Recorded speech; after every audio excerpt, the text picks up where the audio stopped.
te na ban Afrika nyonso oyo bazwi libaku ya kolanda ngai na ngonga oyo na kati ya chaîne na bino. Camarades, Dieu a créé le monde avec tout ce qu'il y a comme bonheur, comme malheur, comme bien, comme mal, les humains, les génies, les animaux et tout ce qui va avec. Mais nous, humains, avons décidé de faire du monde autre chose. Chez les impérialistes, ils ont une vision du monde que je m'en vais vous expliquer. Le monde se résume en un triangle pour eux. Vous verrez le triangle dans la plupart de leurs insignes. Peut-être que vous ne comprenez pas, mais le monde se résume en un triangle. Pour eux, au sommet du triangle, se trouve l'empire du bien. Et l'empire du bien, c'est eux. C'est la prospérité, c'est tout ce qui est positif. C'est eux qui ont droit à tout ce qui est bonheur sur ce monde. C'est eux qui ont droit à toutes les richesses. C'est à eux d'imposer leur manière de voir le monde. C'est à eux d'imposer leur vision, leur mode de vie. Voilà pourquoi pendant la colonisation ou leur conquête, je dirais, ils venaient vers nos terres et ils disaient qu'ils ont découvert nos terres parce que pour eux, nous sommes des sauvages. Nous n'avons rien de comme eux, en fait. Donc, ils nous appelaient des indigènes. Et c'est eux, le peuple. Ils s'arrogent tous les droits. Et pour eux, le monde doit marcher comme ce qu'ils veulent. C'est simple. Je prendrai quelques exemples. Regardez à travers leurs films. Ils ont préparé l'esprit de leur peuple pour les faire comprendre qu'ils sont les meilleurs. C'est eux qui doivent tout posséder. Vous ne direz pas le contraire. Dans tous leurs films qu'ils propagent, vous trouverez toujours les méchants. Ce sont soit les Russes, soit les Sud-Américains, soit les Noirs qui jouent les mauvais rôles de trafiquants de drogue, de proxénètes, de trafic d'humains, jusqu'à un passé récent, bien sûr. Vous trouverez les Arabes qui jouent le rôle des terroristes. Voilà un peu comment ils perçoivent le monde.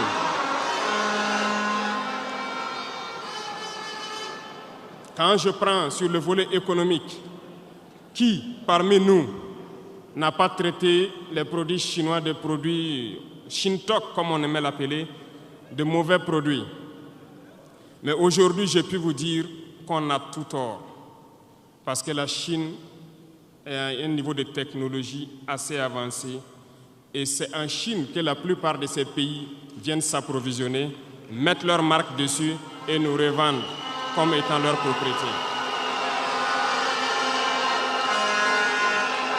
Regardez autour de vous. Nos entrepreneurs qui sont dans le BTP ne diront pas le contraire. Tous leurs engins aujourd'hui sont chinois. Ceux qui font le transport ne diront pas le contraire. Ils nous ont menti parce que nous avons fait le tour du monde un peu dans ces 20 mois pour chercher des entreprises, pour chercher des usines. Et nous avons compris que tout revenait là-bas. Mais par leur communication, ils nous ont amenés à détester tous les produits chinois, à vouloir nous faire comprendre que ce qui est bon venait de chez eux, pas forcément d'ailleurs. C'est simple. Remonter le temps. Pour mieux comprendre ce que je dirais, il faut remonter un peu le temps. Et j'espère que certains iront lire qui sont les tsars, les conquêtes mongoles, les empires perses, turcs et ottomans. Lisez leur histoire, vous comprendrez pourquoi le monde est ainsi fait. À la base du triangle, il y a deux empires. D'un côté, l'empire du mal, selon eux, et l'empire des esclaves de l'autre côté. Voilà comment ils voient le monde. Qui est-ce qu'ils appellent l'empire du mal? Ceux dont je viens de citer tout de suite l'origine, et je vous ai dit de remonter le temps, allez-y lire, vous comprendrez pourquoi ils sont l'empire du mal à leurs yeux. Ils combattent l'empire du mal. Pour eux, l'empire du mal doit disparaître. Pour eux, l'empire du mal incarne le diable. Ils communiquent et ils le font comprendre à leur peuple ainsi. Voilà pourquoi après la Seconde Guerre mondiale, dans les années 80, je prendrai le cas de la Russie où tous les stratagèmes ont été mis en œuvre pour l'effondrer avec le président Gorbatchev. Aux États-Unis, c'est le président Ronald Reagan qui était à la manœuvre. 3 stratagèmes principaux ont retenu notre attention. Ils sont allés donc au niveau de l'Arabie Saoudite les demander de baisser le prix du pétrole de $35 à $7 pour faire écrouler l'économie russe. Parallèlement à cela, le deuxième stratagème, n'oubliez pas quelque chose, ces mêmes personnes qui viennent de quitter l'Afghanistan, soit disant qu'ils combattaient les talibans ont été reçus par le président Ronald Reagan à la Maison-Blanche. Ils ont été armés par la CIA. Les fameux missiles Stinger, Sol-Air, ont été livrés aux talibans pour combattre les Russes. Et plus tard, ils viennent supposer les combattre. Allez-y comprendre. Le troisième stratagème, c'était un bluff. Le projet IDS, Star Wars. Lisez, vous comprendrez pourquoi ils ont amené le président Gorbatchev à créer le projet Paulus qui a enfoncé la Russie. Une fois que la Russie s'est effondrée, ceux qui se prétendent être de l'empire du bien ont commencé à jubiler, jusqu'à ce que vienne cette équipe avec Vladimir Poutine pour essayer de remonter la Russie en surface.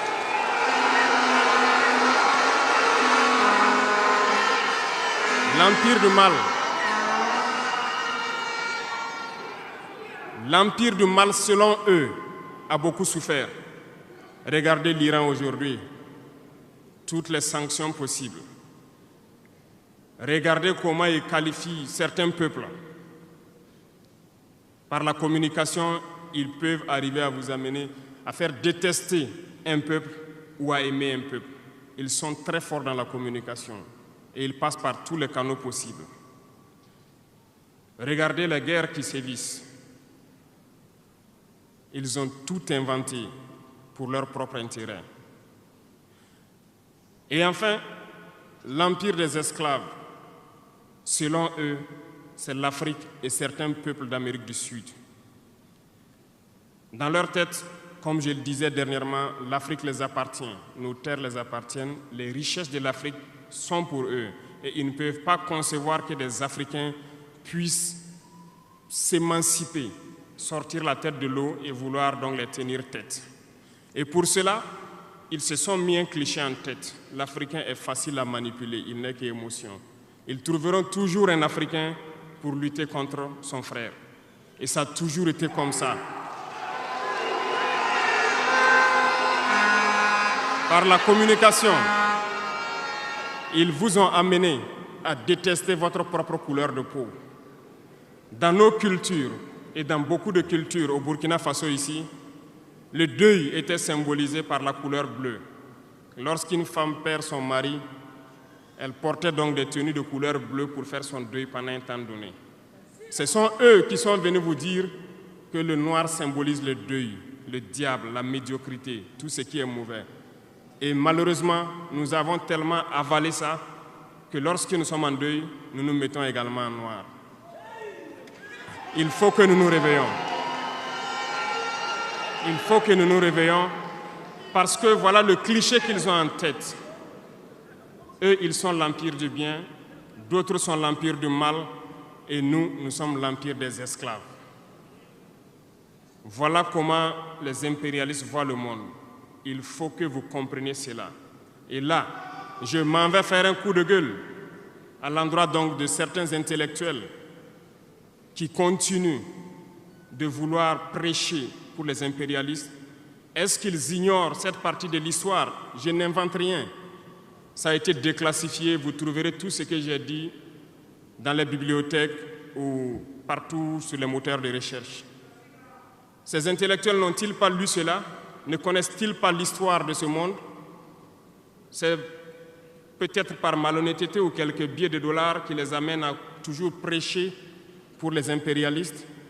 Il faut que nos intellectuels arrivent à tout moment à prêcher pour conscientiser nos peuples, nos masses populaires, pour qu'ils comprennent d'où ils viennent et comment ils sont vus des impérialistes.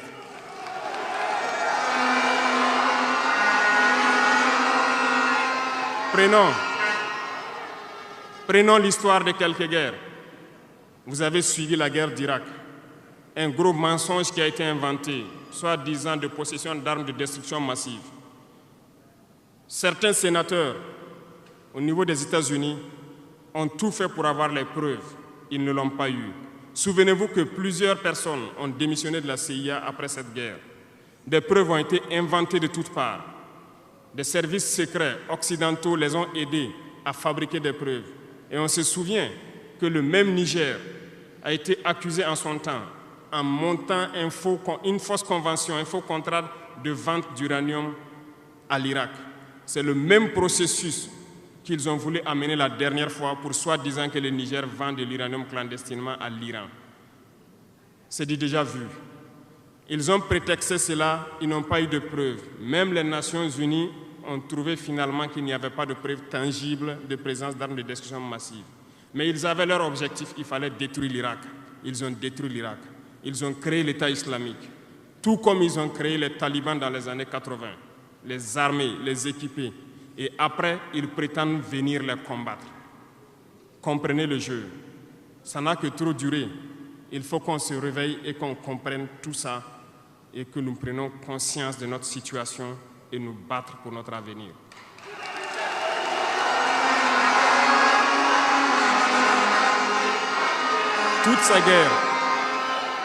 Toutes ces guerres ont été inventées, passant par l'Irak, la Syrie, la Libye, dans le but de déstabiliser le monde à leur profit, parce que nul ne doit pouvoir les égaler. C'est ce que nous vivons aujourd'hui dans le Sahel aussi à travers le terrorisme qu'ils nous ont imposé, parce qu'ils trouveront toujours des Noirs qui vont s'exciter et qui vont prendre les armes contre leurs frères noirs. C'est ce que nous vivons. Ils n'ont jamais quitté ce modèle. Malheureusement, beaucoup de gens leur donnent raison. À cause de quelques billets de dollars, ils se vendent très moins cher à l'ennemi, à l'impérialiste, et ils se mettent à combattre leurs frères. Je voulais faire ce petit historique du monde pour que vous compreniez comment l'impérialisme voit notre monde. Ça se résume en ces petits triangles. Après cela, dans cette deuxième phase, je dois vous expliquer pourquoi nous devons nous battre. Une petite histoire, en 2015, à Tombouctou, lorsque nous avons rencontré, j'étais chargé de la sécurité donc, de la plateforme aéroportière. Dans les patrouilles, nous avons rencontré des individus qui rôdaient autour. Un de ces individus était manchot.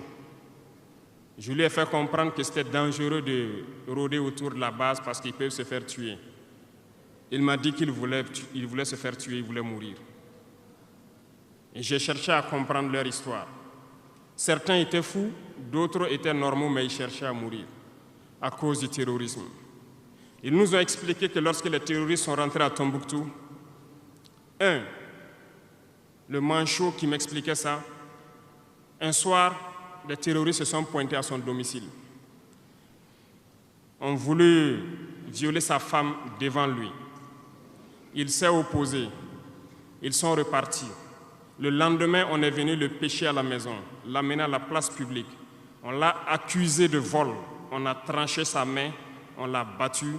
Il est reparti à la maison. Son fils, qui avait 16 ans, qui s'occupait de sa main, ils sont revenus. Ils ont violé la femme. Ils ont enlevé son fils.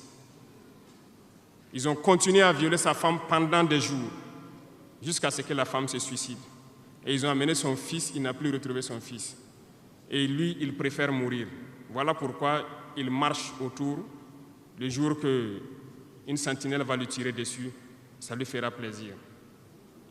D'autres ont connu le même sort. Ils ont été enlevés de chez eux parce qu'ils refusaient que les terroristes touchent à leurs femmes ou à leurs filles. Et le lendemain, on vient les soustraire, on les amène à la place publique, on les battait à sang. Et après, ils allaient faire leurs sales besoins. Beaucoup de familles ont été détruites ainsi. Ce sont des criminels, des violeurs, des bandits, des trafiquants de drogue qui sont armés et qui sèment désolation dans nos contrées. Ils ne le font au nom d'aucune religion. Malheureusement, ici au Burkina Faso, certains villages se sont laissés compromettre par ces individus. Je parle en connaissance de cause. En 2022 à côté, j'ai été chercher avec mon unité dans un village parce qu'ils ne voulaient pas que nous restions là-bas parce qu'ils sont en bonne entente avec les terroristes. Ceux qui m'écoutent, ils savent de quoi nous parlons. Plusieurs autres unités sont témoins. Certains villages ont refusé catégoriquement que des FDS foulent leur sol parce qu'ils sont en bonne intelligence avec les terroristes. Nous leur avons fait comprendre qu'il n'y a pas d'alliance possible avec ces criminels parce que c'est eux qui décident du jour où le pacte se rompt. Plus tard, je pense que beaucoup de villages ont compris cela. Lorsque le pacte s'est rompu, ils sont revenus sur les réseaux sociaux pour appeler au secours. Nous y avons été.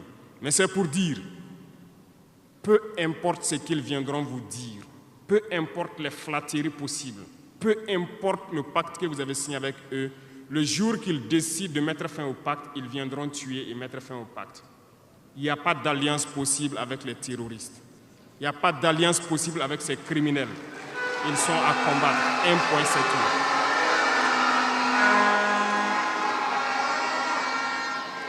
Aujourd'hui, nous constatons un phénomène, malheureusement, dans nos villes ici. Certaines personnes se plaisent à passer de cour en cour, à faire comprendre aux épouses de certains FDS et certains VDP, aux familles de certaines personnes tombées pour la patrie, que eux, ils avaient une solution pacifique avec les terroristes. C'est nous qui avons voulu faire la guerre. Et voilà pourquoi tout ça se passe. Comment est-ce que des êtres humains, voyant tout ce qui se passe, comprenant le monde, peuvent avoir de tels propos? Ne vous détrompez pas. Soit nous les combattons ou ils nous combattent. C'est tout.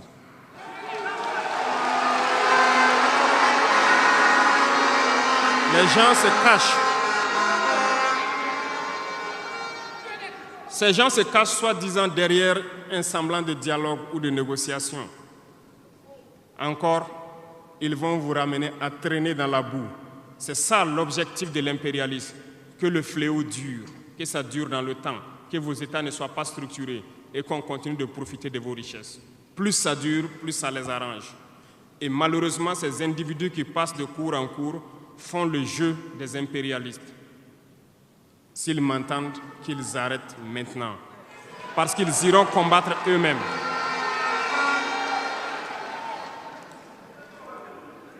Nous n'avons pas le choix que de combattre.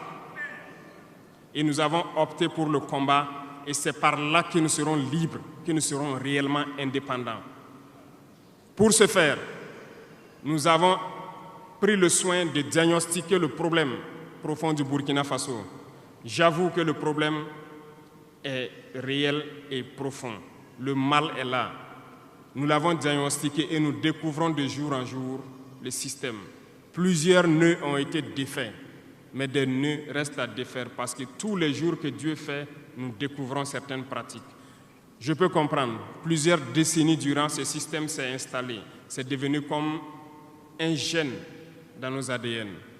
Mais il faut que nous arrivions donc à soustraire ce gène donc de nos ADN et pouvoir construire un Burkina nouveau. Voilà pourquoi dans la troisième phase de mon propos, je m'en vais donc donner des lignes directrices dans certains domaines clés. Nous ne donnerons pas de détails sur notre programme, si on peut le dire ainsi, parce que quand le programme est connu au détail près, ils vont anticiper, ils vont poser des obstacles sur nos routes et nous empêcher d'atteindre nos objectifs. Mais nous pouvons donc nous résumer en quelques mots. Parlant donc du domaine de la défense et de la sécurité, comme vous le constatez, nous avons opté pour le combat. Et pour cela, nous avons doublé presque les effectifs dans nos forces armées. Nous continuons de recruter et je pense que dernièrement des recrutements ont été lancés côté officiers et sous-officiers, et bientôt, dans quelques jours, le recrutement pour au moins 10 000 soldats devrait être lancé. Nous continuerons à renforcer les effectifs pour faire face, parce que où que vous soyez, malgré le recrutement qui a été fait, il y a toujours le besoin de militaires. Partout au Burkina Faso, certains villages continuent de vouloir la présence militaire. Donc, il y a lieu de continuer à recruter et à équiper. Et je peux vous assurer que nous sommes sur cette lancée. Depuis janvier 2023, nous avons pu lancer un programme d'équipement. C'est vrai, le monde est fou, il y a la guerre partout. Aucune nation ne prend son équipement et vendre, on fabrique pour vous.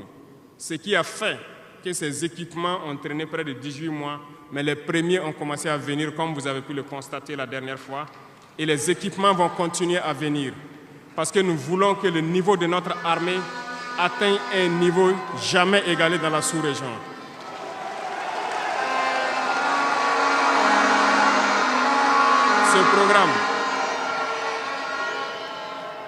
Ce programme d'équipement va se poursuivre.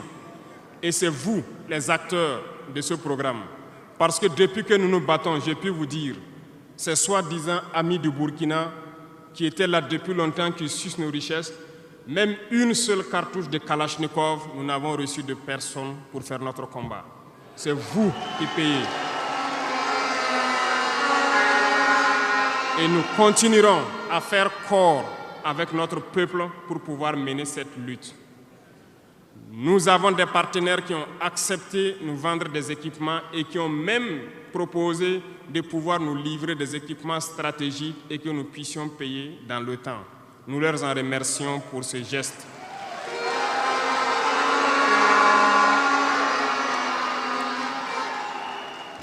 Et nous disons encore merci au peuple qui a compris le sens du combat, qu'il faut que nous nous battons. Si nous ne nous battons pas, ils viendront nous chercher chez nous, comme dans un poulailler ou dans une bergerie. Chaque matin, ils choisiront qui ils veulent pour aller exécuter sur la place du public, pour faire peur aux autres, aller trancher des mains ou des pieds sur la place publique pour faire peur aux autres. C'est comme ça leur tactique. Nous allons nous battre. Et nous nous donnerons les moyens pour y arriver. S'il arrive demain que nous sommes coincés dans une certaine lancée, nous viendrons encore vers le peuple et demander encore plus de sacrifices pour pouvoir atteindre l'objectif. Parce que malgré vos cotisations, je vous le disais tantôt, certaines puissances ont refusé de nous vendre les équipements, ont bloqué les équipements que nous avons achetés dans certains pays parce qu'ils ont la licence de certains composants. Et ces puissances exploitent des minerais au Burkina Faso. Je le dis ici, haut et fort et solennellement. Ça va s'arrêter. Nous allons retirer des permis d'exploitation. Nous n'allons pas permettre cela.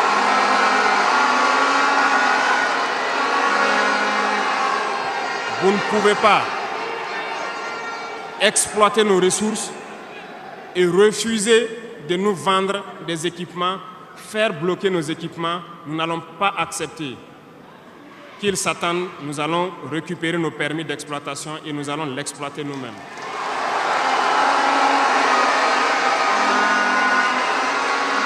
Revenant.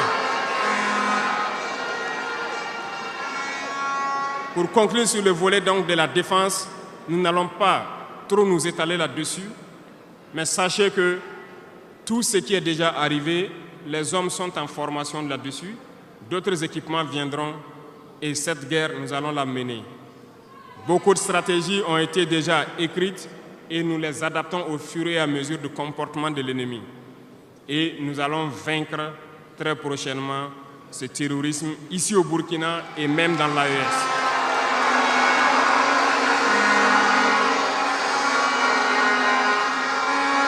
Pour ce qui concerne le domaine donc de la fonction publique, pendant longtemps, nous avons passé le temps à mettre en garde un certain nombre d'acteurs. Mais nous avons compris que le phénomène est tellement profond. La corruption, la mauvaise gouvernance dans les différentes administrations, le manque d'éthique persiste. Certains organes ont été donc mis en place dans le cadre de la lutte contre la corruption, Et dernièrement, certains arrêtés ont été pris pour ce qui concerne les primes de dénonciation.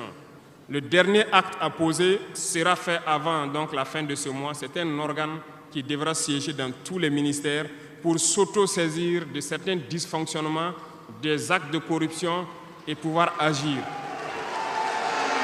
Et ces organes seront prêts. Parce que nous avons beaucoup de gros travailleurs aussi dans l'administration, mais qui sont mis à l'ombre, qui sont souvent mis à l'écart.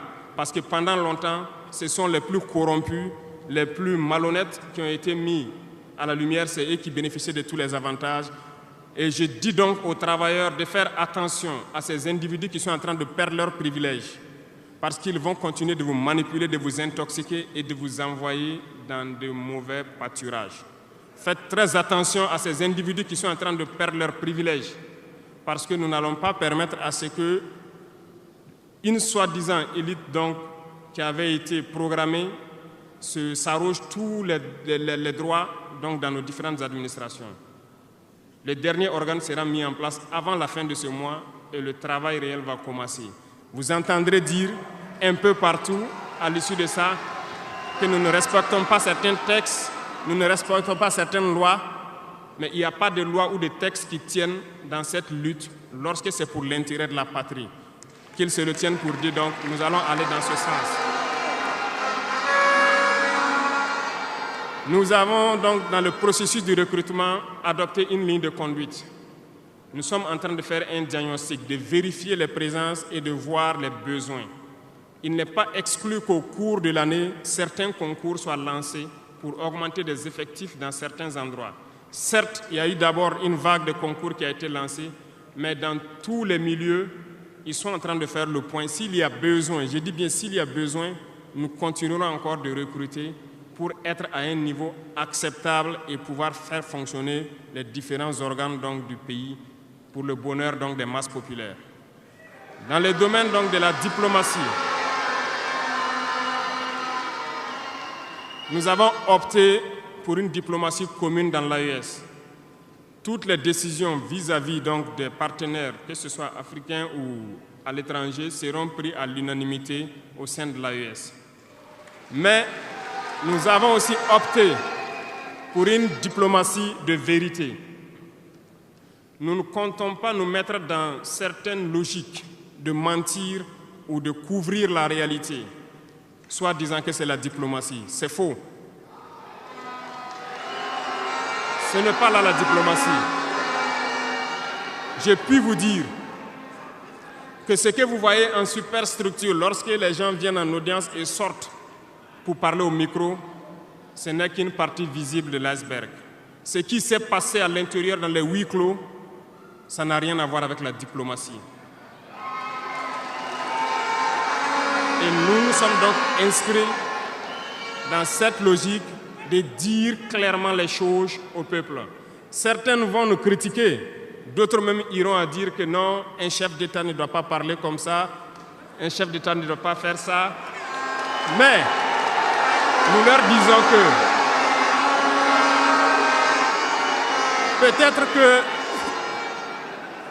peut-être que ces gens qui critiquent de cette façon, lorsque nous disons la vérité, peut-être qu'ils ont une école où ils ont appris à être chef d'État, comment le chef d'État doit être.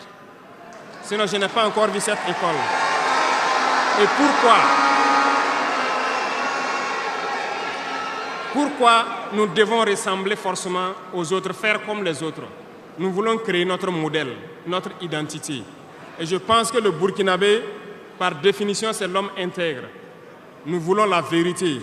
Et lorsqu'il y a la vérité qui sort, même si nous avons fauté, il faut que nous ayons le courage de venir vous dire sur tel côté nous avons fauté, nous demandons pardon. Si vous nous pardonnez, vous nous pardonnez.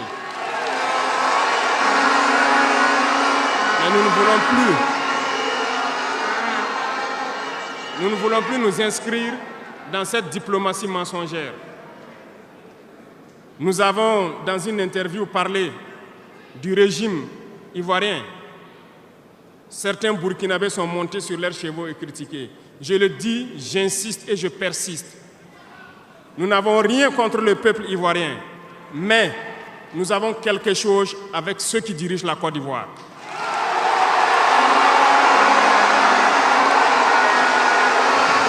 Nous le disons et nous le répétons encore.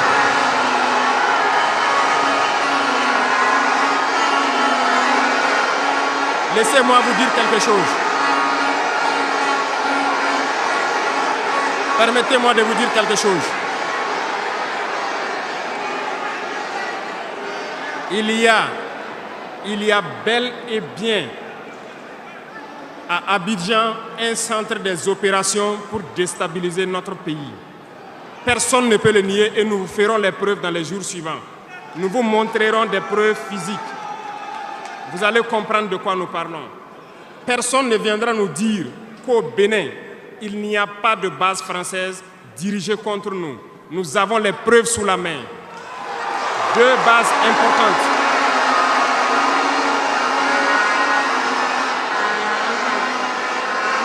Nul ne peut le contester.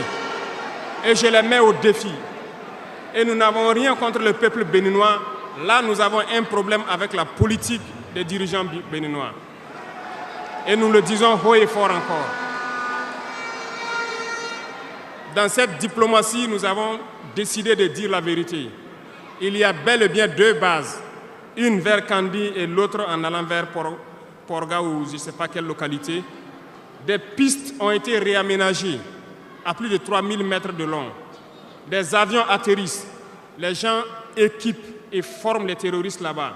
Nous avons des enregistrements audio d'agents français au Bénin là-bas qui se jouent le centre des opérations des terroristes. Ils montent les opérations avec eux.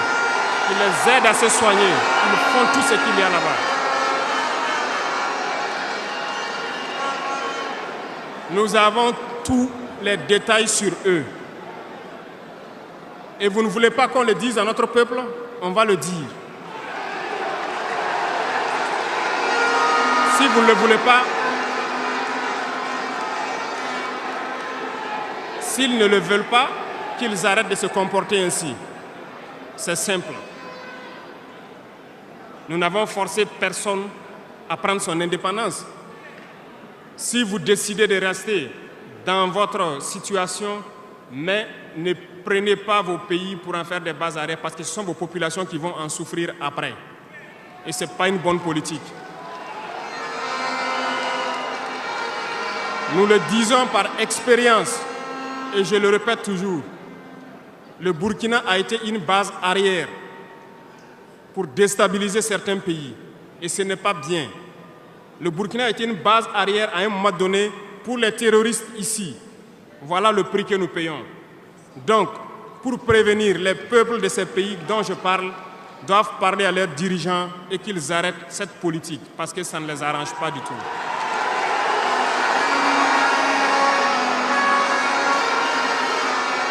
Pour venir, dans le volet communication et culture, nous avons lancé plusieurs initiatives.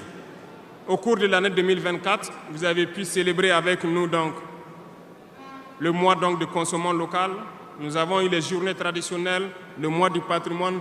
Beaucoup d'activités ont été menées. Nous allons continuer à ramener donc, en surface,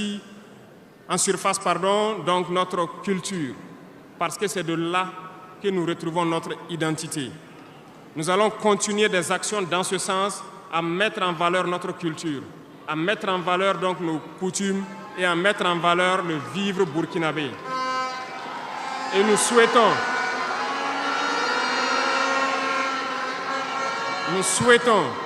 que chacun soit acteur de l'émergence du Burkina Faso à travers sa manière de communiquer. Parce que tout se trouve dans la communication aussi.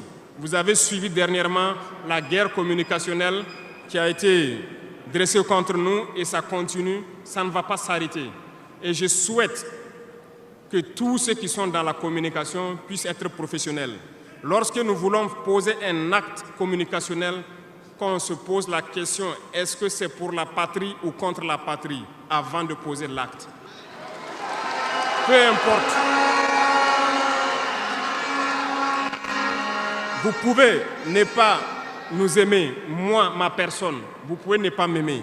mais vous devez aimer votre pays. En me faisant du mal, il ne faudrait pas confondre le pays.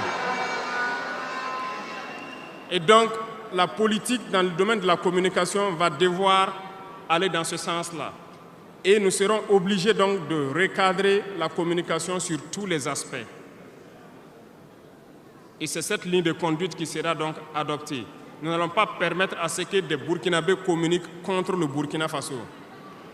Nous allons toujours nous inscrire dans l'éveil des consciences. Nous devons pouvoir sensibiliser les masses populaires pour que les gens comprennent pourquoi nous devons nous battre sur tous les volets. Revenant au domaine donc de l'agriculture, comme vous pouvez le constater, nous avons lancé des initiatives depuis 2023 et cette année, l'offensive a été lancée. Ça se passe plus ou moins bien. J'aimerais donc que les gens comprennent que nous avons décidé d'accorder une grande part de notre budget et de notre temps aussi au monde agricole. Parce que plus de 90% de notre population est paysanne. Mais pendant des décennies, ils n'ont jamais senti l'intéressement donc, à leur public. Et c'est pourquoi nous avons décidé d'entreprendre un certain nombre d'initiatives, d'actes que nous posons. Nous aimerions pouvoir labourer tous les champs de tous les paysans de Burkina Faso, les donner les semences qu'il faut et les permettre de pouvoir avoir les intrants nécessaires à coûts subventionnés pour pouvoir nous aider dans la lutte contre l'insécurité alimentaire. Parce que l'autosuffisance alimentaire est un droit. C'est dans ce même sens que nous avons créé dernièrement l'ONBA, l'Office national d'aménagement des barrages hydro-agricoles. Nous allons l'équiper parce que tous êtes témoins dans vos différentes régions que nous avons beaucoup retenu d'eau, beaucoup de barrages, mais qui sont ensablés, qui sont bouchés. Et nous avons la possibilité de faire d'autres barrages. Nous sommes en train de payer de l'équipement pour cet office pour qu'il puisse se déployer sur le territoire et avec la contribution des populations, pouvoir construire beaucoup de barrages et désensabler beaucoup de barrages. Nous allons poursuivre ce combat. Nous allons poursuivre ce combat jusqu'à l'atteinte de l'autosuffisance alimentaire et que nos populations puissent manger à leur faim. Dans le domaine donc, des infrastructures, nous avons un manque crucial de routes. Et en faisant l'analyse, nous avons trouvé pour certaines routes des études très vieilles. Et pour d'autres, il n'y a pas d'études. Nous ne pouvons pas construire une route sans avoir des études. Les études sont préalables. Voilà pourquoi dans ce secteur, nous avons ordonné au ministère de faire beaucoup d'études sur beaucoup de tronçons, ce qui nous permettra donc à l'avenir de pouvoir lancer des travaux et bien faire ces travaux pour que ce soit durable sur beaucoup de tronçons. Pour cela, nous avons remarqué que les frais pour bitumer 1 km de tronçon, nous sommes autour de 500 millions de francs. Donc pour 100 km avec les ouvrages d'assainissement, nous n'avons pas moins de 60 milliards pour faire 100 km de route bitumée. C'est très cher et très coûteux. La technique a été de créer donc des brigades d'intervention, donc des infrastructures. Nous sommes en train donc de vouloir équiper plusieurs brigades avec de l'équipement pour faire le minimum et permettre donc aux entreprises aussi du BTP de vivre et de faire une partie. Nous allons partager donc la poire en deux pour pouvoir baisser les dépenses et pouvoir faire le maximum de routes possibles dans un laps de temps.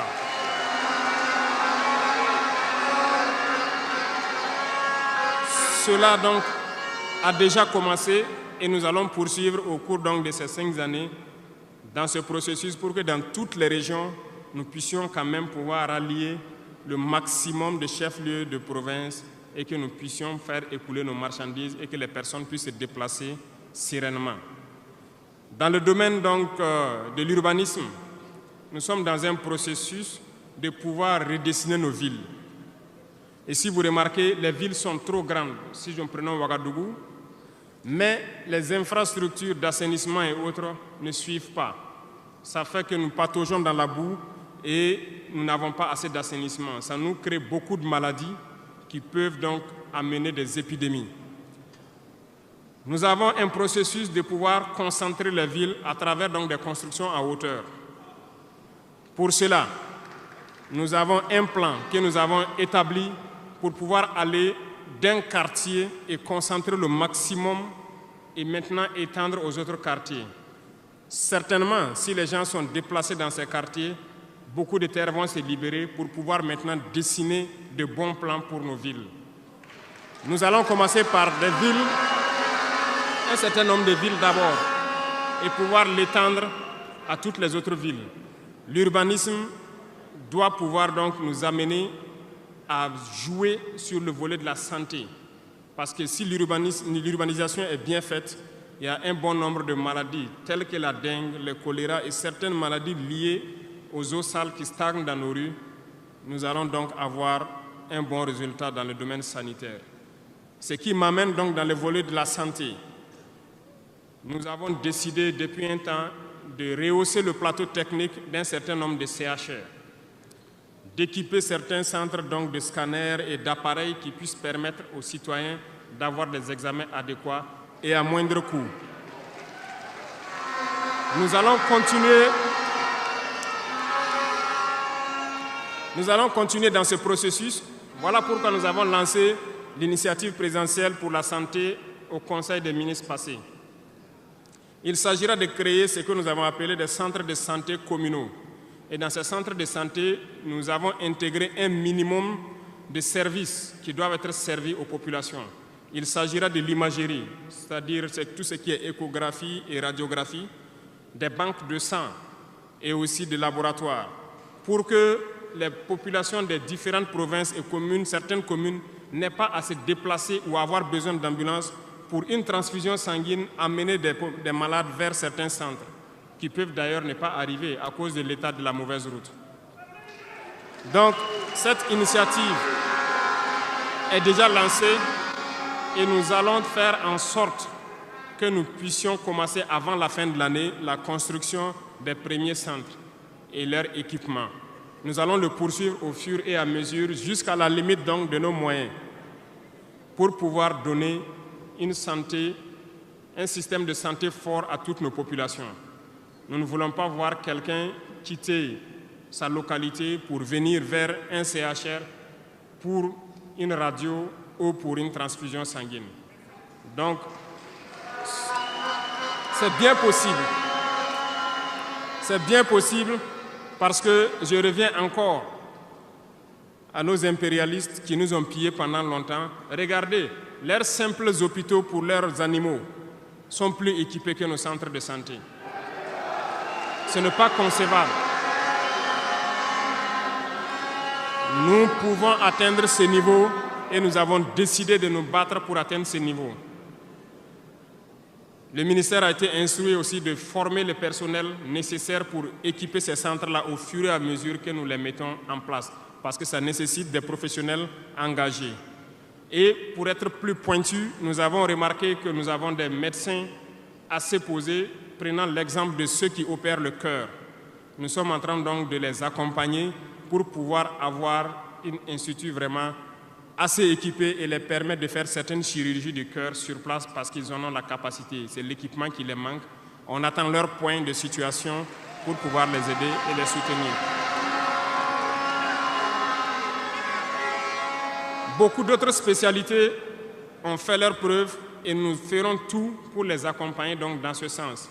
Dans l'initiative, il est prévu aussi des centres de réanimation dans certains CHR qui n'en disposent pas. Parce qu'il nous a été dit qu'après plusieurs opérations, des patients souvent décèdent du fait de manque de centres de réanimation. Donc c'est un tout complet que nous sommes en train de mettre en œuvre pour pouvoir renforcer le système de santé.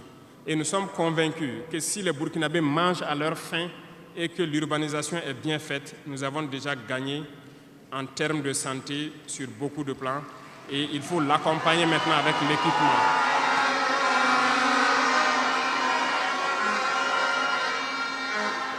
Dans le domaine de l'éducation, nous avons fait le diagnostic et comme vous le savez, nos camarades étudiants sont là, ils ne diront pas le contraire. Comment quitter ces chevauchements d'années, comment refaire le système? Eh bien, nous avons abouti à une conclusion. Nous avons lancé l'initiative aussi pour l'éducation de qualité. Ça va intégrer tous les volets, de la maternelle jusqu'à l'université. Les premiers bâtiments devront donc pousser aussi avant la fin de l'année. Nous avons opté pour des constructions en hauteur, pour rassembler le maximum d'élèves sur des superficies données, pour permettre un contrôle approfondi et judicieux de l'enseignement, parce que l'enseignement, c'est aussi de l'éducation. Et au finish, nous devrons avoir des complexes dans la plupart de nos communes, qui vont de la maternelle jusqu'au secondaire, et les centres universitaires doivent voir leur capacité augmenter aussi. Quand nous prenons aujourd'hui nos salles de classe à 3 classes qui sont construites un peu partout, la saison des pluies a commencé, les intempéries encore sont venues nous montrer que ce n'est pas la bonne option. Voilà pourquoi nous ne voulons plus faire ces centres isolés avec des petites maisons de 3 salles et nous allons passer à des constructions à hauteur pour avoir le maximum d'élèves dans un espace donné et l'encadrement conséquent pour une éducation de qualité. Beaucoup d'autres choses seront initiées dès le primaire. Nous allons revenir à certains fondamentaux de discipline et d'instaurer donc un certain nombre de valeurs à inculquer aux plus jeunes depuis le primaire pour qu'ils soient de bons citoyens de demain. Une partie, il y aurait donc un début de formation militaire, si je peux le dire comme ça, civique et patriotique au tout petit pour pouvoir continuer dans les lycées. Et le programme national donc au niveau du SND est en train de muter. Le texte était venu en conseil, nous l'avons renvoyé avec des amendements pour que les travailleurs qui sont en activité actuellement puissent aussi passer dans ce centre pour avoir une formation militaire. Et ça va s'organiser à tour de rôle sur des périodes bien précises. Tout est une question de discipline, parce que par excellence, la formation militaire doit pouvoir discipliner les gens. Donc nous allons inculquer un certain nombre de valeurs au niveau donc de notre éducation. Revenant donc au centre universitaire, avant aussi la fin de l'année, nous allons commencer la construction d'un certain nombre d'amphithéâtres. Et plus tard, lorsque les moyens le permettront, nous partirons sur le volet donc de la restauration et aussi des cités au niveau donc des différents centres universitaires. Mais nous commencerons par les amphithéâtres pour les permettre d'avoir donc où travailler pour que le décalage qu'il y a en termes donc d'années qui se superposent puisse se réduire considérablement. Nous avons fait une régulation budgétaire qui doit donc passer à l'Assemblée ce mois-là pour pouvoir donc initier toutes ces opérations. Qu'est-ce que cela veut dire? Nous avons diminué les dépenses de fonctionnement de l'administration pour pouvoir injecter ailleurs, notamment dans l'éducation et dans la santé. Ce programme donc, est prêt, il a été lancé et dans les jours à venir, vous serez témoins de l'évolution donc, de tout ce que nous sommes en train de vous dire. Et nous poursuivrons ce schéma tout au long donc, de ces 60 mois qui nous a été consacré. Revenant donc au domaine donc, des mines, je le disais tantôt, nous avons adopté une nouvelle politique.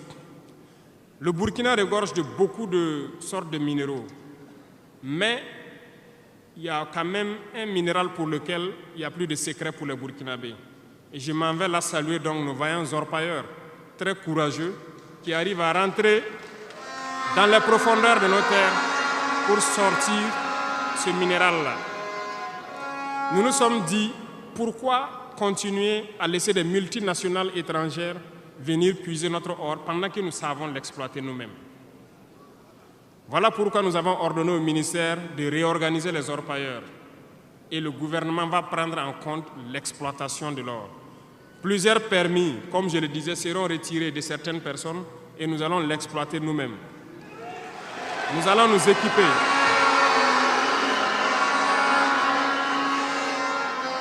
Nous allons nous équiper en machines pour le faire, mais même si nous n'arrivons pas à nous équiper de manière conséquente, nos orpailleurs ont fait leur preuve de courage et d'abnégation.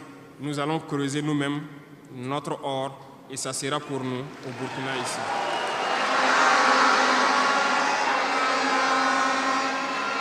Pour les autres substances, Pour les autres substances, là où nous ne pouvons pas, et bien sûr, nos partenaires sincères qui acceptent de nous accompagner dans cette lutte, c'est à eux seuls que nous pourrons concéder certains permis.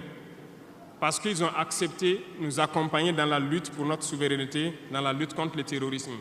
Et nous avons édicté un nouveau code donc, minier qui est actuellement à l'Assemblée et j'espère qu'il sera voté donc, dans la semaine prochaine pour imposer un nouveau modèle aux différentes entreprises qui vont venir pour exploiter l'or ici, pour que le maximum de profit soit pour l'État. Et dans le volet donc, de l'énergie, comme vous l'avez constaté, nous avons de sérieux problèmes d'énergie. L'accroissement de la population n'a pas été suivi par une politique énergétique. Aujourd'hui, lorsque les pics de chaleur arrivent, il y a des délestages en permanence, beaucoup d'activités souffrent. Nous sommes en discussion avec des partenaires qui sont actuellement même au Burkina pour pouvoir construire dans l'urgence donc, des centrales thermiques de très grande capacité. Et nous voulons donc voir avec eux comment on peut réduire les délais de construction. Les discussions portent actuellement sur la réduction des délais de construction et le modèle financier que nous allons mettre en place. Nous espérons aboutir à ça en attendant que notre processus, qui peut paraître long, des centrales nucléaires, puisse donc voir le jour. Sur ce volet aussi, ça se poursuit très bien. Sur ce volet, nous pouvons vous assurer que ça se poursuit très bien et nous sommes en train de vouloir mettre en place, sur place ici, une unité, si je peux dire, pour former des Burkinabés qui doivent prendre le relais, qui doivent suivre tout ce qui est processus de construction et prendre le relais, le transfert de compétences. Donc, ça va prendre vraiment un processus assez scientifique pour que nous puissions, à l'avenir, lorsque la centrale sera là, que dans un futur pas loin, ça soit la propriété exclusive des Burkinabés, que les ingénieurs burkinabés se l'approprient et pouvoir le mettre en œuvre, pouvoir l'entretenir.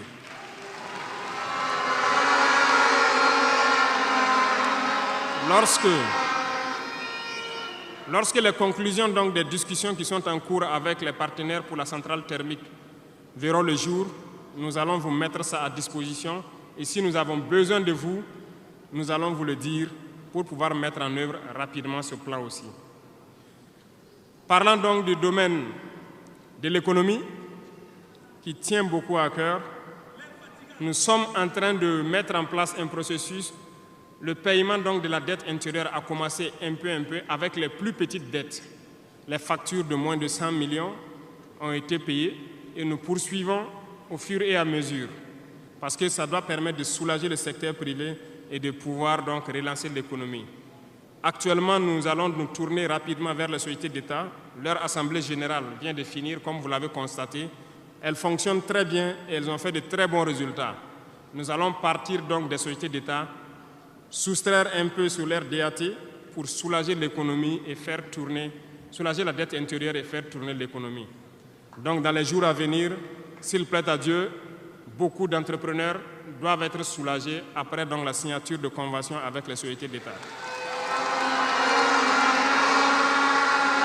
Mais nous sommes en train, donc dans le secteur minier, comme je vous l'ai dit, de prendre une certaine indépendance. Ça doit nous permettre donc de pouvoir avoir un bon nombre de ressources en matière de finances, mais aussi et surtout le volet de l'industrialisation qui doit venir combler ce volet économie-là. Parce que nous dépensons beaucoup à l'extérieur, nous sommes en train de mettre en place tous les processus pour que nos devises ne sortent pas. En attendant, au niveau de l'AES, comme vous l'avez constaté, nous avons décidé de mettre en place une banque d'investissement et aussi un fonds souverain. Ce processus, donc, les techniciens sont là-dessus. La réflexion est en cours et nous espérons, dans un futur proche, qu'ils nous présenteront quelque chose de conséquent. L'autre volet stratégique que je ne vais pas parler et dont vous savez, nous avançons sereinement, et au moment venu, ça va vous surprendre et rester à l'écoute. C'est tout ce que je peux dire.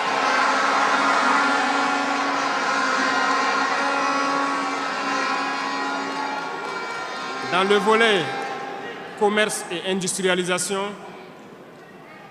nous avons aussi posé les diagnostics, comme je vous le disais. Actuellement, comme vous le constatez, nous avons énuméré un bon nombre de produits que nous importons de l'extérieur. Alors, nous sommes en train d'entamer un processus d'industrialisation. Il faut que nous arrivions à mettre le maximum d'industrie sur place pour transformer nos matières premières et pour pouvoir fabriquer ce que nous consommons. Nous sommes dans ce processus et nous discutons avec beaucoup de partenaires pour avoir le maximum d'industrie sur place. Cela va faire en sorte que nos devises ne sortent pas et que l'économie tourne bien et que aussi nous puissions avoir de l'emploi pour les jeunes. C'est dans ce cadre que nous avons pris certains décrets pour faciliter la création des petites entreprises. Nous avons élagué tout ce qui est taxes durant donc un bon nombre d'années pour que les petites entreprises puissent se créer et vivre. Malheureusement, les petites entreprises se retrouvent confrontées aux besoins de financement. Il faut le dire, au niveau des banques, ça s'avère beaucoup compliqué pour qu'on puisse avoir des financements lorsque vous créez votre entreprise. Nous avons rencontré le monde des banquiers et comme je le disais, nous avons échangé, mais je ne suis pas du tout satisfait parce que le retour qui devait être fait pour que nous les accompagnions pour financer les petites entreprises n'est pas satisfaisant. Voilà pourquoi nous sommes en train de réorganiser nos fonds qui étaient disponibles au niveau de l'État.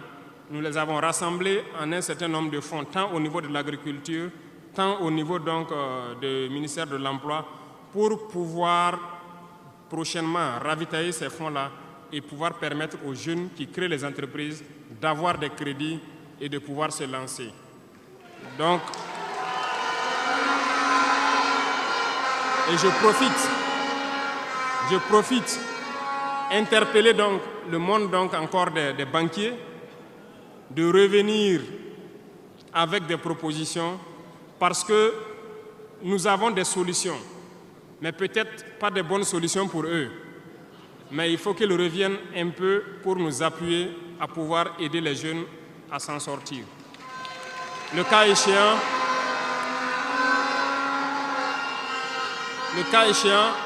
nous serons obligés de mettre en place un plan, peut-être qui ne va pas plaire, mais nous serons obligés. Dans le domaine donc du commerce, comme vous l'avez constaté, beaucoup de gens nous ont interpellés au cours de notre tournée sur les marchés hier. Nous avons fait un point de situation. Il y a tellement de travail à faire pour reconstruire ces marchés hier. Donc, aujourd'hui, quand vous prenez à Ouagadougou, le maire fait des séances de sensibilisation un peu partout, concernant donc un certain nombre de commerçants qui se sont installés de manière anarchique au bord des rues, mais j'ai instruit à ce que ce soit des sensibilisations toujours, en attendant que nous dégageons les espaces pour construire des marchés dignes de ce nom et demander aux gens de venir prendre des boutiques dans ces verser et maintenant pouvoir libérer les rues pour pouvoir agrandir et assainir notre milieu. Et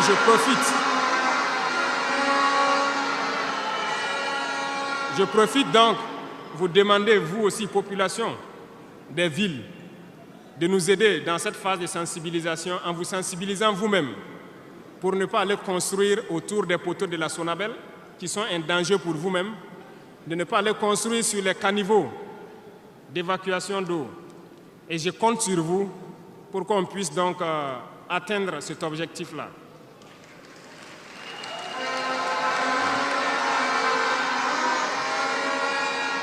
Revenant donc au volet donc de l'emploi, le sport, la jeunesse, nous sommes en train de faire une réforme. Il y aura un remaniement ministériel dans quelques jours où l'architecture des ministères va changer un peu. Nous allons consacrer un ministère entier à la formation secondaire et professionnelle pour que nous n'ayons plus à avoir donc au niveau de l'université ce blocage qui est là actuellement. Nous devons pouvoir professionnaliser beaucoup de jeunes depuis le lycée. Donc, soit depuis la 4e ou au niveau donc de la seconde, que les gens puissent décider d'aller dans des filières professionnelles et pouvoir s'auto-employer. Donc, un ministère sera consacré uniquement à ça. Parce que le système éducatif, comme je l'ai dit, après diagnostic, vous êtes d'accord avec moi que nous formons très peu d'ingénieurs. Pourtant, une nation qui se développe, l'indice aussi de développement, c'est en termes d'ingénieurs formés. Remontez dans l'histoire et voyez toutes ces grandes nations. Le nombre d'ingénieurs formés par an dans des spécialités pointues compte beaucoup dans le développement. Au Burkina, nous n'en avons pas assez. Voilà pourquoi l'école polytechnique de Ouagadougou, nous voulons la faire évoluer en université polytechnique en y mettant un certain nombre de filières technologiques et en recrutant le maximum d'étudiants qui puissent être formés là-bas et avoir des ingénieurs. C'est bien que nous ayons les filières comme lettres modernes, philosophie, droit, voilà, psychologie, histoire. Beaucoup d'étudiants se retrouvent là-bas contre leur gré. Ce n'est pas forcément ce qu'ils ont choisi, mais ce sont les filières disponibles qui forcément ne donnent pas des opportunités d'emploi. Voilà pourquoi nous avons décidé de valoriser ce secteur donc, de la formation professionnelle et de l'emploi en y consacrant entièrement un ministère. Donc dans les prochains jours, ce remaniement sera fait et vous verrez donc comment nous allons évoluer.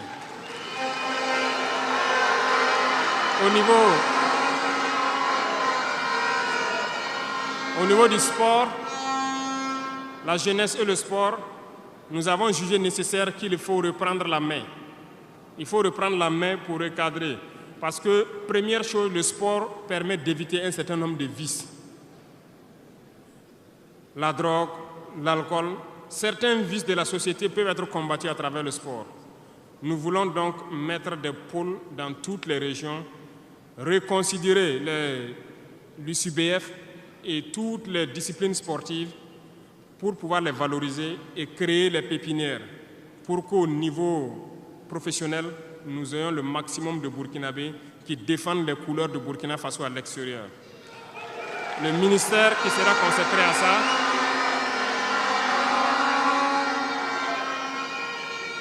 donc, il y a beaucoup déjà de textes qui ont été écrits et nous allons mettre en œuvre cela dès les prochains jours après le remaniement pour créer nous-mêmes ces espaces-là. Cela va demander à ce que nous puissions pouvoir unir un certain nombre de forces pour y arriver. Et je compte sur vous, au niveau de chaque région, de chaque province, de pouvoir avoir donc cette discipline sportive-là et de s'encourager à faire le sport, à pouvoir permettre d'identifier les talents et de les faire émerger. Donc, certains volets de la gouvernance, tels que la transition digitale, nous n'allons pas nous évertuer là-dessus parce que c'est un processus un peu nouveau. Nous sommes dans la dématérialisation pour pouvoir lutter contre la corruption et aussi faciliter beaucoup de choses aux usagers. Le processus a déjà été lancé et vous voyez tous les jours les applications qui sont créées qui nous permettent donc de pouvoir faire faciliter un bon nombre d'activités au niveau des usagers. Même au niveau de la justice, vous avez pu voir que les casiers judiciaires et les certificats de nationalité aujourd'hui peuvent s'obtenir facilement en ligne. Donc nous allons continuer dans ce processus également.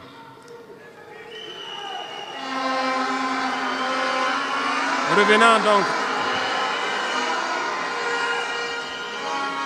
au domaine donc de l'humanitaire, nous avons donné donc instruction au ministère. C'est le ministère de la Femme, du Genre, de la Cohésion sociale et de l'action humanitaire. C'est eux qui traitent toutes ces questions.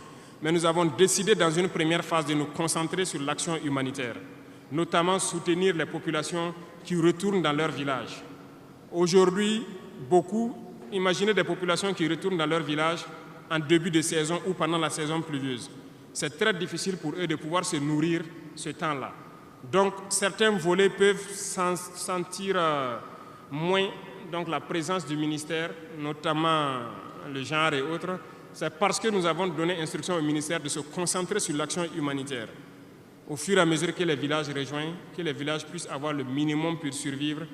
Et là, à partir des moments, nous pourrons donc nous intéresser à tous ces volets.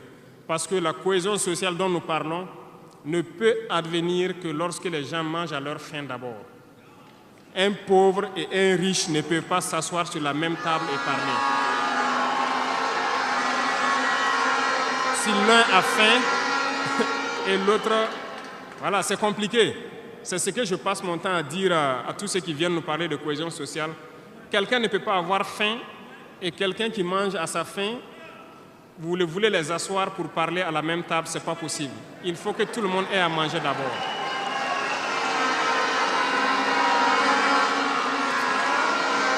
Voilà pourquoi c'est dans la lutte qu'il y a la cohésion. Acceptons de lutter. C'est dans la lutte, c'est dans la guerre qu'est née l'AES. C'est dans la lutte que nous avons pu nous unir dans le Sahel. Et c'est dans la lutte que les Burkinabés sont en train de s'unir. Allez-y voir tous ces villages qui se retournent.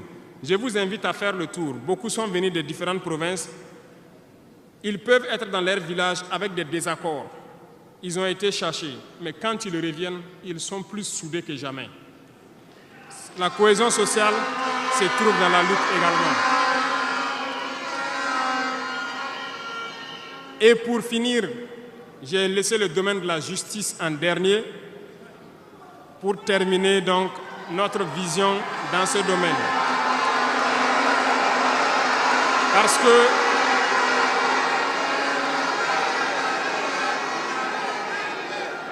Parce que nous avons un sérieux problème dans ce volet. Nous avons entamé des réformes il n'y a pas longtemps au niveau du Conseil supérieur de la magistrature. Nous avons vu des écrits, nous avons vu des comportements de certains syndicats du monde de la justice.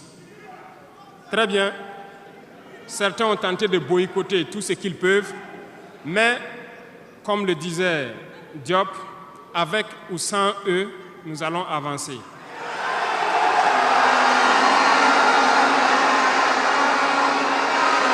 Nous avons plaidé.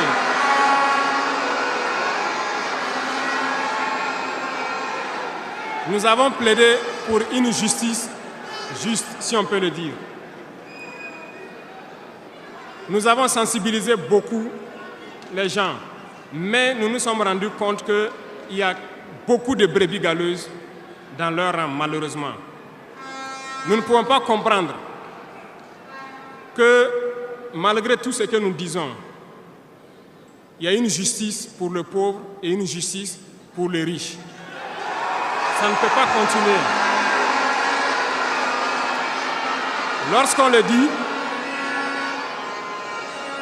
Lorsqu'on le dit, ils disent que nous ne devons pas parler de ça.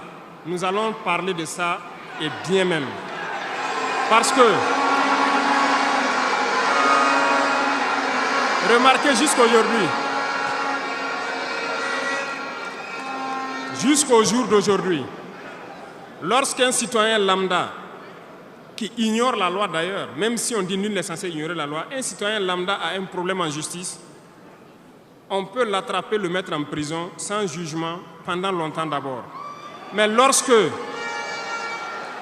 un autre citoyen a un problème en justice, pour peu qu'il puisse mobiliser 1, 2, 3 avocats, son dossier est rapidement pris en compte, jugé rapidement, pendant que le pauvre, lui, il croupit d'abord en prison. On ne peut pas accepter ça.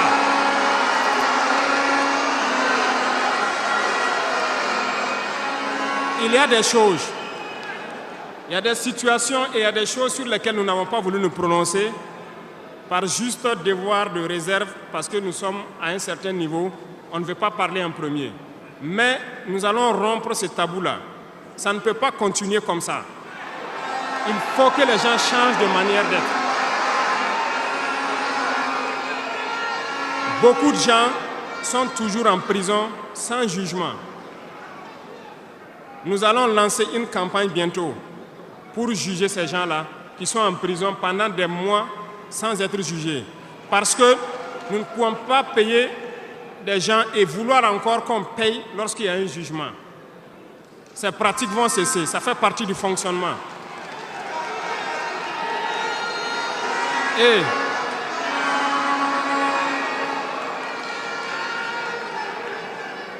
malheureusement, je le dis haut et fort, et j'invite donc les magistrats qui sont sincères là, voilà, à donner le temps aussi et à quitter dans une certaine logique. Parce qu'il y a beaucoup de brebis galeuses dans leur rang. Il y a des magistrats corrompus qui se cachent derrière des syndicats pour poser un certain nombre d'actes.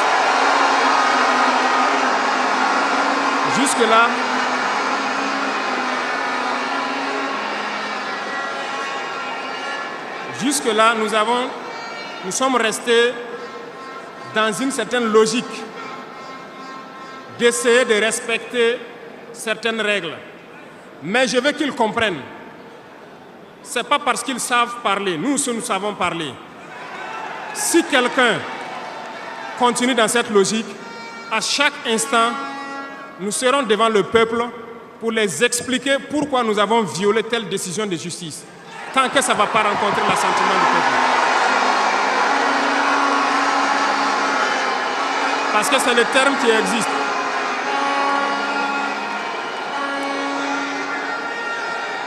La patrie d'abord, la patrie avant tout. Si une mauvaise décision est prise, soi-disant pour protéger certains individus qui nuisent à la patrie, nous allons nous opposer. Et nous n'allons pas permettre que la décision soit exécutée. Et nous allons expliquer pourquoi nous nous opposons. Le Conseil supérieur de la magistrature a été modifié dans son architecture. Ils seront installés, si ça n'a pas déjà été fait, et ils vont commencer le travail. Tous ceux qui avaient les dossiers, des magistrats qui avaient été pris la main dans le sac, qui ont des dossiers, on va remettre tout à jour, ils seront jugés aussi, comme les autres. Il n'y aura rien d'impuni.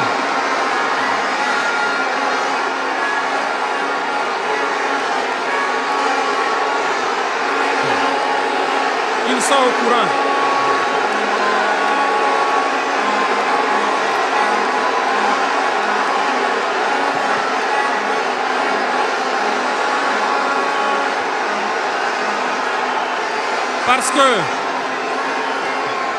Parce que l'injustice est un fléau qui détruit la société. Oui, l'injustice est un fléau qui détruit notre société. Et il faut que ce soit clair. Certains diront qu'on n'avait pas besoin de le dire ici, on avait besoin de le dire. On les met en garde et ça sera fait. Ils vont le voir dans les jours à venir. Et c'est une mise en garde en même temps au nouveau Conseil supérieur de la magistrature qui sera mis en place de prendre au sérieux tous les dossiers. Certaines personnes ont été forcées à la corruption. Certains opérateurs économiques ont été escroqués, forcés à la corruption par certains membres de la justice. On a ouvert pour qu'ils puissent venir dénoncer ces individus-là. Ils vont être jugés également. Nous voulons une autre forme de justice.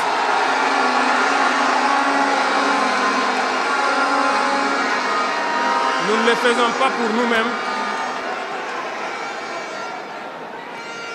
Nous ne le faisons pas pour nous-mêmes, mais nous le faisons pour la masse.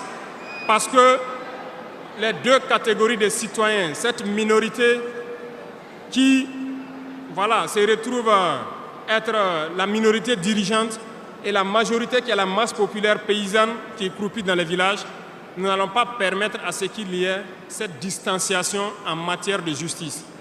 Donc, j'ai laissé la partie de la justice en dernière partie pour les dire que la bataille sera lancée. Et nous comptons sur les magistrats honnêtes pour faire le travail honnêtement et expédier de leur rang les corrompus, les vendus et les escrocs. Nous n'allons pas continuer à les embourgeoiser, à les enrichir.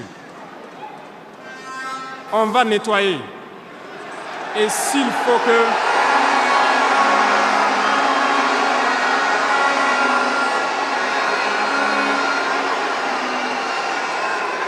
Et si à partir de ces propos que je tiens aujourd'hui, certains décident de faire des mouvements d'humeur ou de ne pas travailler, ils sont libres. Nous prendrons les mesures qui sied.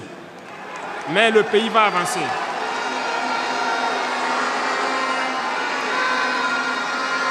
Tout Burkinabé a besoin de dignité.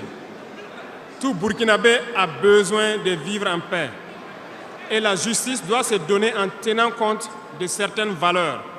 Nous avons vu des familles qui ont été détruites à cause de petites décisions de justice qui ont détruit cela. Je prends pour exemple, pour une simple bagarre au quartier. Une simple bagarre au quartier, on prend quelqu'un pour coups et blessures, on le met en prison, on ne se rend même pas compte que ce sont ces femmes et ces enfants qui vont périr dans la misère. On détruit des familles pour ça. Nous avons interpellé à relire le code pénal et c'est en relecture. Nous allons changer carrément le modèle de justice. Parce que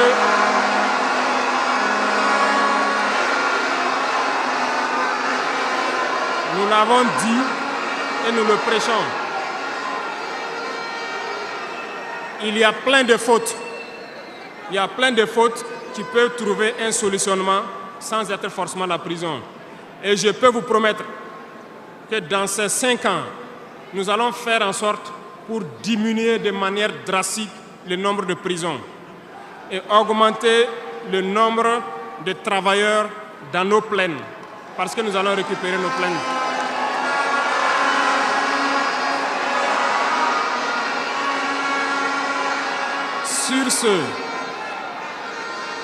Sur ce, nous n'allons pas donc nous détailler sur tous les aspects.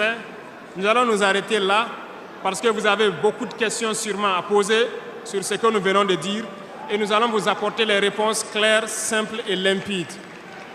Merci beaucoup et je vous laisse la parole. Kundola bosolo na pesibino mbote de partout au bozali bozana est na ouest na nord sud ya monde na pesibino ba mbote belé pourquoi pas topé sambote na bay oignon so ba mesana kolanda biso bongo na kati ya émission o lokola bongo Koko Seruti bolingo leki bolingo na bolingo en tout cas na pesio ba mbote belé vele kas muntu kiteka boni